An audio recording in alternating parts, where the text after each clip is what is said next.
अस्सलाम वालेकुम। आज की वीडियो में हम कुछ शटल सिस्टम्स की बात करेंगे जो इनर माइटोकॉन्ड्रियल मेम्ब्रेन में प्रेजेंट होते हैं। बेसिकली मैंने बताया था कि जो आपकी इनर माइटोकॉन्ड्रियल मेम्ब्रेन होती है वो इतनी परमेबल नहीं होती कुछ आयंस के लिए।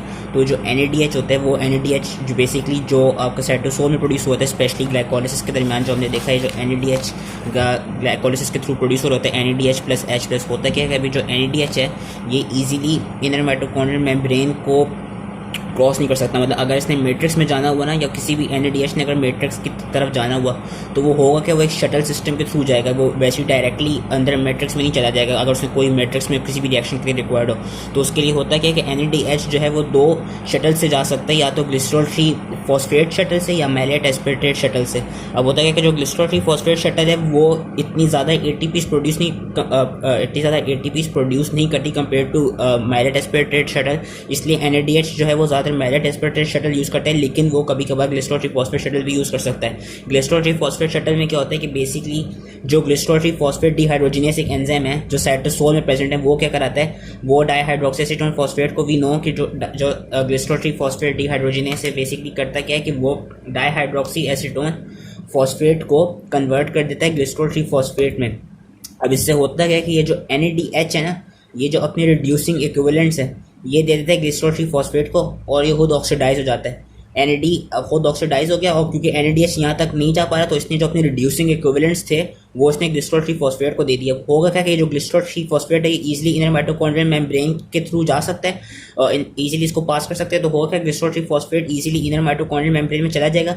जैसे ही वो इनर माइटोकॉन्ड्रियल मेम्ब्रेन के थ्रू पास कर लेगा, इनर माइटोकॉन्ड्रियल मेम्ब्रेन में चला जाएगा, तो होगा क्या, वहाँ पे ग्लिसरॉल 3 फॉस्फेट पे mitochondrial glycerol 3 phosphate dehydrogenase add करेगा। इससे होगा क्या कि जो रिड्यूसिंग इक्विवेलेंट्स NADH ने अपने ग्लिसरॉल 3 फॉस्फेट को दिए थे वो रिड्यूसिंग इक्विवेलेंट्स ग्लिसरॉल 3 फॉस्फेट अब FAD को दे देगा। इससे होगा कि जो FAD है वो खुद रिड्यूस हो जाएगा और ग्लिसरॉल 3 फॉस्फेट ऑक्सीडाइज हो जाएगा, और जैसे ही ग्लिसरॉल 3 फॉस्फेट ऑक्सीडाइज हो जाएगा तो ये ऑक्सीडाइज होकर बना देगा डाइहाइड्रोक्सी एसीटोन और dihydroxy phosphate can easily then pass back to cytosol, और वापस ये एक साइकिल चल सकती है। तो एक तरफ से शटल हो रही है कि NADH ने जो अपने रिड्यूसिंग इक्विवेलेंट्स देने थे माइटोकॉन्ड्रिया में उसने दिए कैसे, वो इसने ग्लिसरॉल 3 फॉस्फेट को दिया, ग्लिसरॉल 3 फॉस्फेट माइटोकॉन्ड्रियल मेम्ब्रेन ने गया, वहाँ पे फिर माइटोकॉन्ड्रियल एंजाइम ऐड किया जो कि माइटोकॉन्ड्रियल ग्लिसरॉल 3 फॉस्फेट डिहाइड्रोजिनेस था, उससे हुआ क्या, वापस DHAP बन गया और ये साइकिल चलती रहेगी। लेकिन इसमें हम एक चीज़ देख सकते हैं, इस ये वाली शटल मैंने कहा था NADH ज़्यादातर यूज़ इसलिए नहीं करता क्योंकि जिसमें एनर्जी की प्रोडक्शन है वो कम होती है। वो कम किस लिए होती है, क्योंकि जो उसमें ग्लिसरॉल 3 फॉस्फेट है वो FAD को अपने रिड्यूसिंग इक्विवेलेंट्स दे रहा है, जिससे FAD कन्वर्ट हो रहा है FADH2 में।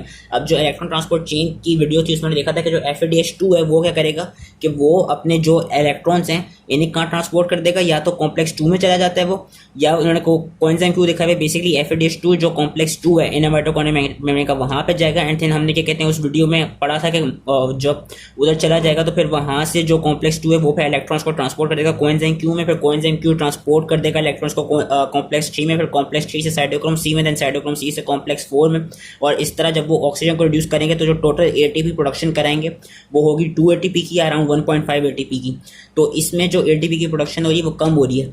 मैलेट एस्पेरेटेड शटल जो होती है जो यहाँ पे दिखाई हुई NADH बेसिकली ये वाली शटल ज़्यादा यूज़ इसलिए करता है क्योंकि इसमें क्या होता है कि जो NADH+H+ साइटोसोल में प्रेजेंट है, होगा क्या, ये ऑक्सैलो एसीटेट को अपने रिड्यूसिंग इक्विवेलेंट्स दे देता है। जैसे ही ऑक्सैलो एसीटेट को अपने रिड्यूसिंग इक्विवेलेंट्स देते हैं ना, उससे होता क्या है कि ऑक्सैलो एसीटेट जो है वो खुद रिड्यूस हो जाता है क्योंकि उसके पास रिड्यूसिंग इक्विवेलेंट्स आते हैं, जिसकी वजह से ऑक्सैलो एसीटेट कन्वर्ट हो जाते हैं मैलेट में with the help of cytosolic malate dehydrogenase. ये हमने TCS साइकिल में भी पढ़ा था, ये साइटोसोलिक मैलेट डिहाइड्रोजिनेस है। फिर ये मैलेट क्या करेगा, ये मैलेट इजीली पास कर सकता है इनर माइटोकॉन्ड्रियल मेम्ब्रेन को, और ये चला जाएगा माइटोकॉन्ड्रिया के मैट्रिक्स में, माइटोकॉन्ड्रियल मैट्रिक्स में, क्योंकि मैट्रिक्स में TCS साइकिल होती थी, मैट्रिक्स में जो मैलेट आ रहा है। एंड वी नो कि TCS साइकिल एक तरफ से एनाप्लेरोटिक होती है क्योंकि उसमें वो एम्फीबोलिक होती है क्योंकि उसमें जो सारे उसके जो उसके वो बेसिकली जितने भी उसके सारे प्रोडक्ट्स हैं जो चीज़ें उसमें बन रही हैं वो कहीं ना कहीं डिफरेंट जगहों से आ सकती हैं। TCS की वीडियो में पढ़ा था। तो होगा क्या कि मैलेट आ जाएगा और एक तरफ से मैलेट जो TCS साइकिल वाला जो माइटोकॉन्ड्रियल मैलेट डिहाइड्रोजिनेस होता है उससे मैलेट कन्वर्ट हो जाएगा ऑक्सैलो एसीटेट में, और जो रिड्यूसिंग इक्विवेलेंट्स इसने मैलेट को दिए थे वो रिड्यूसिंग इक्विवेलेंट्स फिर आके क्या कहते हैं इस फॉर्म में निकल जाएंगे। मतलब NADH ने जो रिड्यूसिंग इक्विवेलेंट्स ऑक्सैलोएसीटेट को दिए थे, जिससे ऑक्सैलोएसीटेट मैलेट में कन्वर्ट किया, मैलेट ने फिर माइटोकॉन्ड्रियल मैट्रिक्स में जाके जब उस पर वही माइटोकॉन्ड्रियल मैलेट डिहाइड्रोजनेस एक्ट किया तो उसने वही रिड्यूसिंग इक्विवेलेंट्स NAD को दे दी, जिससे NAD से वापस NADH+H+ बन गया। अब होगा ये जो NADH+H+ बन गया ये फिर कॉम्प्लेक्स 1 में चले जाएंगे इलेक्ट्रॉन ट्रांसपोर्ट चेन के। कॉम्प्लेक्स 1 में जब चले जाएंगे तो वी नो कि NADH होगा कि कॉम्प्लेक्स 1 से फिर जाएगा कोएंजाइम Q में, कोएंजाइम Q से complex 3, then cytochrome C, then complex 4, और ये इस तरह बनाएगा कितने, ये बनाएगा 3 ATP। तो इसलिए NADH ने अगर अपनी रिड्यूसिंग इक्विवेलेंट्स मैट्रिक्स तक भिजवाने हो तो वो ज़्यादातर मैलेट एस्पार्टेट शटल यूज़ करते हैं, क्योंकि इसमें हम देख सकते हैं इसमें ज़्यादा ATP की जनरेशन होती है, ज़्यादा ATP की प्रोडक्शन होती है। अब जो ऑक्सैलोएसीटेट है ये वापस ये शटल चलती कैसे है, जिस तरह यहाँ पे हमने देखा था कि डाइहाइड्रोक्सी फॉस्फेट है जो वो फिर इजीली चला जाएगा साइटोसोल में।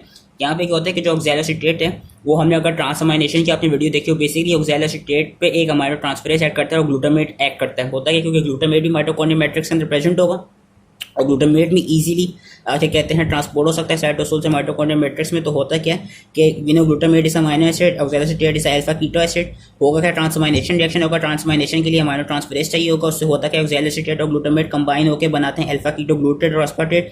Alpha keto glutarate aspartate easily transport हो जाते हैं वापस साइटोसोल में। साइटोसोल में एस्पार्टेट और alpha keto glutarate again amino acid और अल्फा कीटो एसिड पे एक और जो साइटोसोलिक जो वहाँ का अमाइनो ट्रांसफरेज होगा वहाँ पर ट्रांसअमाइनेशन रिएक्शन होगा, उससे उस जब अमाइनो ट्रांसफरेज इन दो रिएक्टेंट्स पे एक्ट करेगा तो ये वापस ऑक्सैलोएसीटेट को भी रीजनरेट कर देंगे एंड वापस ग्लूटामेट को भी रीजनरेट कर देंगे। और इस तरह ये वाली जो शटल है ये चलती रहेगी। और ये वाली शटल याद रखनी है, it produces 3 ATP whereas this shuttle produces 2 ATP. So that was the whole shuttle system. I hope easily समझ में आ गया हो, and thank you.